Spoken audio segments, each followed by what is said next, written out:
laporan singkat tapi padat. Bagus sekali Pak Ketua, saya apresiasi. Cuman saya to the point aja terkait dengan masalah terminologi OTT yang selama ini cukup signifikan dari zaman periode sebelum dan sebelumnya. Yang kita pahamin Pak, kan pasti ruang publik ini di media terkait OTT yang kita pahamin adalah tertangkap tangan di seketika waktu bersamaan, bukan pada pisah tangan antara tempat satu dengan tempat yang lain. Kan terjadinya OTT yang kita pahamin adalah tempat terjadinya transaksi yang dilakukan di waktu yang sama. Terjadinya penangkapan yang memang mestinya, apakah bapak-bapak di penyidik tidak menunggu waktu ruang yang pas dalam suasana yang kiranya mungkin, saya contohkan Pak, kami lagi waktu Rakernas Pak, kan penangkapan di waktu yang sama tapi beda tempat. Kenapa akhirnya ketua umum saya memerintahkan saya untuk menyampaikan secara langsung, secara logika tindak pidana yang dilakukan yang bersangkutan mungkin di saat yang sama Bapak tangkap, kalau ada orangnya Pak, lebih baik di waktu yang sama tangkap semua Pak. Tapi mungkin yang satunya kabur duluan, entahlah terminologi apa yang namanya, kabur lah ceritanya, walaupun dia nggak tahu katanya. Tapi kita berharap Pak, Bapak punya momen waktu yang pas. Kenapa saya bilang waktu yang pas? Kita semua di sini 8 partai, jangan sampai lembaga partai politik yang ada di bumi ini kita nggak dihargai Pak. Kita pengen penegakan hukum yang Bapak lakukan, kita dukung 1000% Pak. Tindak pidana siapapun pelakunya, orangnya Pak, sikat Pak, tanpa pandang bulu.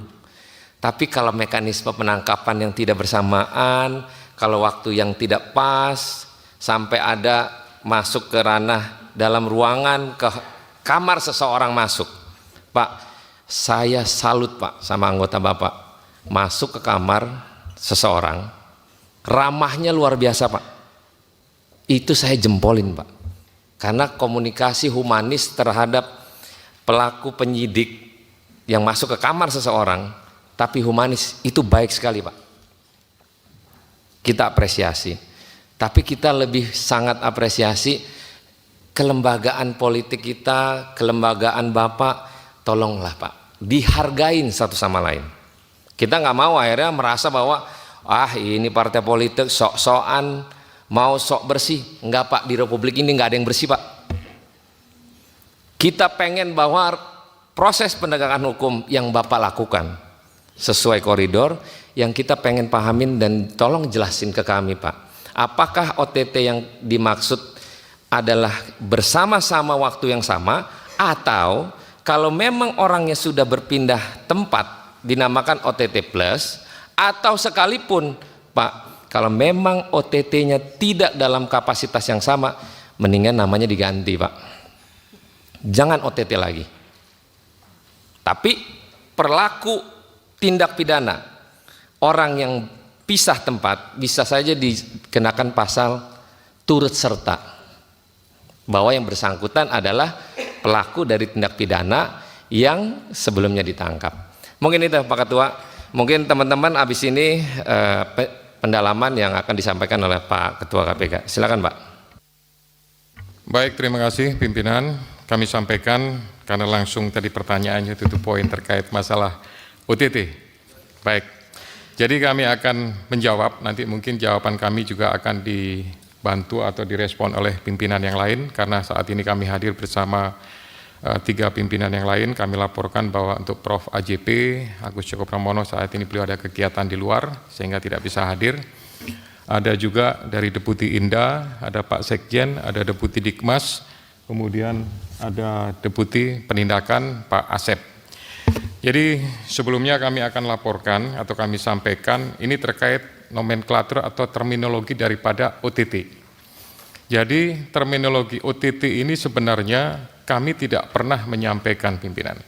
Ini adalah terminologi yang mungkin menjadi sebuah kebiasaan gitu, budaya atau ya masyarakat menganggap ini adalah sebuah istilah gitu, OTT, operasi tertangkap tangan.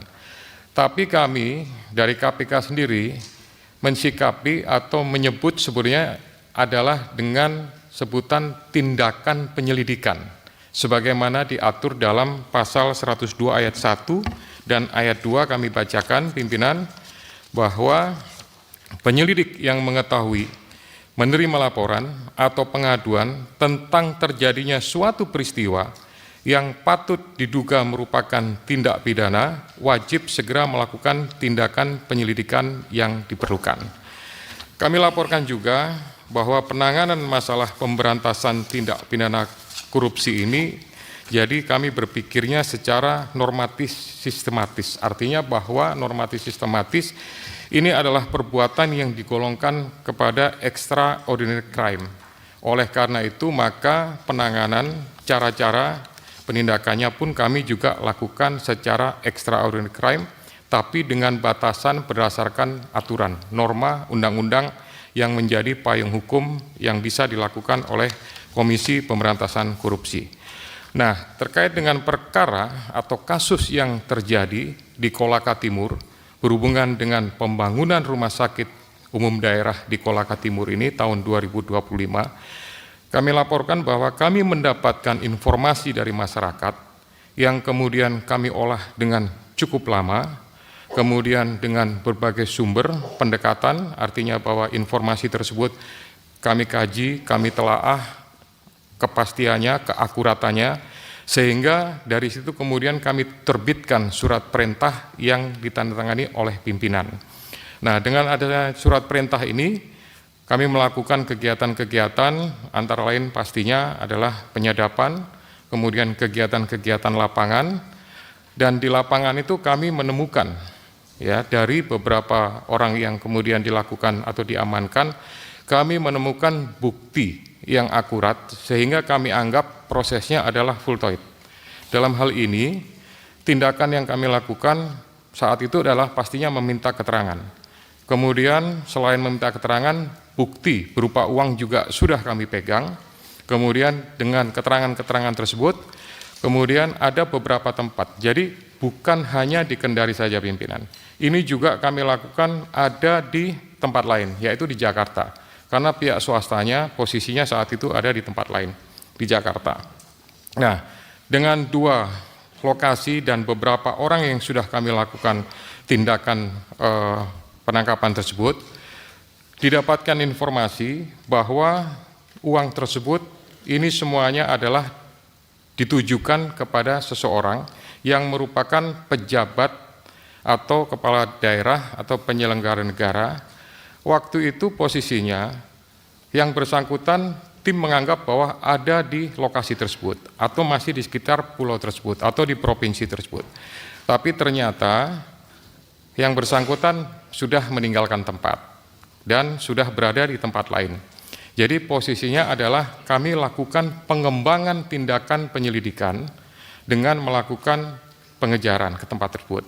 Nah, ini yang perlu kami luruskan pimpinan, bahwa yang mungkin diisukan atau disampaikan atau mungkin didengar di lapangan saat itu, terutama di lokasi acara, bahwa itu sama sekali tidak ada anggota atau pegawai KPK yang melakukan kegiatan pada malam itu. Karena posisinya mereka sedang dalam perjalanan. Kami monitor pergerakannya dari Kendari ke Makassar, mereka harus transit dulu di Balikpapan. Karena itu merupakan perjalanan yang tercepat menuju ke Makassar. Nah, dari situ kami yakin bahwa kalau toh memang ada mungkin yang melakukan kegiatan-kegiatan, kami pastikan bahwa itu bukan pegawai KPK, bukan para penyelidik yang kami tugaskan berdasarkan surat perintah. Mereka masih prosesnya dalam perjalanan. Nah, nanti agak malam mereka baru datang, itu pun juga tetap ada laporan, posisi, kegiatan, cara bertindak, dan lain-lain.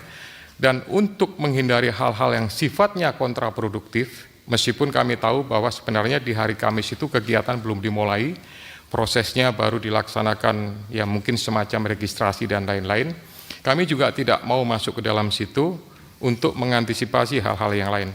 Kami berkoordinasi dengan aparat penegak hukum setempat untuk meminta dukungan dan melakukan cara-cara yang kooperatif, cara-cara yang tidak mengganggu proses yang sedang berjalan di tempat tersebut, ya, dengan harapan bahwa yang bersangkutan juga bisa kooperatif, dan alhamdulillah puji Tuhan bahwa itu pun akhirnya bisa berjalan dengan baik, dan akhirnya ada proses pemeriksaan atau permintaan keterangan pada saat pagi harinya.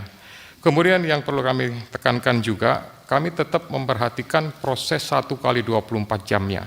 Dari mulai proses penangkapan yang awal, sampai kemudian kami lakukan ekspos di tengah malam, sampai kemudian terbit surat perintah penyidikan dan lain-lain, semuanya kami memperhatikan dan menghitung, jangan sampai 1 kali 24 jamnya habis. Karena itu merupakan pertanggungjawaban dan mengantisipasi adanya proses, pastinya mungkin pra-peradilan atau gugatan-gugatan lain terhadap Komisi Pemberantasan Korupsi. Jadi kami laporkan bahwa ini merupakan pengembangan dari penyelidikan. Kalau misalkan penyelidik atau penyidik yang saat itu di lapangan tidak mendapatkan keterangan, tidak mendapatkan bukti, dan tidak menganggap fultoid, kami yakin bahwa kami juga tidak akan melakukan hal-hal yang lebih daripada kewenangan kami. Jadi itu respon dari kami. Mungkin pimpinan yang lain mau menambahkan, silakan. Kalau diizinkan, pimpinan. Bentar dulu. Berarti anggota yang pada pagi hari 03.20 sampai saya catat itu Pak, datang ke kamar seseorang mengatasnamakan penyidik Pak. Berarti itu palsu berarti ya? Bukan anggota. Jam 3:30 loh Pak. 3:30 dia datang ke kamar seseorang mengatasnamakan penyidik KPK. Jadi kalau tadi Pak Ketua menyampaikan itu bukan anggota, berarti itu palsu, mengatasnamakan penyidik dari KPK. Karena 3 orang datang. Jam 01.40 di lobi, berbondong-bondong Pak. Saya takut Pak, ini jadi keributan, karena suasana yang tidak seharusnya terjadi. Lagi-lagi apakah ini anggota Bapak secara benar atau memang mengatasnamakan untuk mencari kegaduhan? Kan kita nggak tahu. Kalau Bapak siang ini menyatakan bahwa itu bukan anggota penyidik KPK, berarti bahaya Pak. Suatu ketika, next misalnya, jangan sampai terjadi di partai lain. Hal-hal demikian terjadi.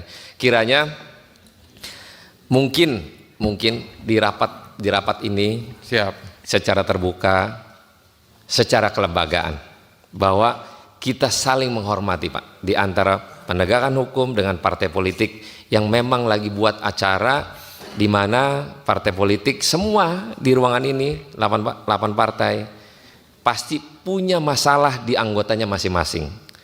Saya dukung Pak atas penegakan hukum yang Bapak lakukan, kepala daerah, kayak anggota DPR, kayak sekalipun gubernur, sekalipun pejabat terkait di Republik ini, Pak, kita dukung Bapak menindak mereka-mereka yang korupsi Pak.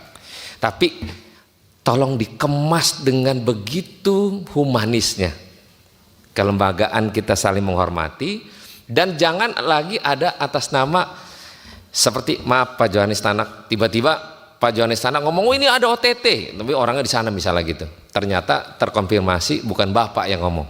Ini wartawan yang menyeplit cerita tentang seolah-olah pemberitaan sebelum penangkapan itu terjadi. Mohon maaf Pak Johanis Tanak, biar langsung bicara enak. Silakan Pak Ketua. Saya sampaikan dulu pimpinan. Yang kami maksud bahwa bukan anggota itu pada saat malam. Gitu. Kalau yang ke hotel itu dipastikan bahwa itu adalah pegawai KPK. Iya, Pak Deputi pastikan? Pastikan. Ya. Jadi awalnya kami berharap bahwa yang bersangkutan hasil koordinasi dengan APH setempat, yang bersangkutan akan datang kooperatif. Tapi kami tunggu karena tidak datang, akhirnya kami lakukan mendatangi tempat beliau. Jadi yang kami laporkan tadi adalah pada saat sore sampai dengan malam, itu kami pastikan bahwa anggota kami tiba di Makassar itu sudah malam sekitar jam 9, jam 10 baru tiba. Adalah pegawai KPK, resmi itu. Siap.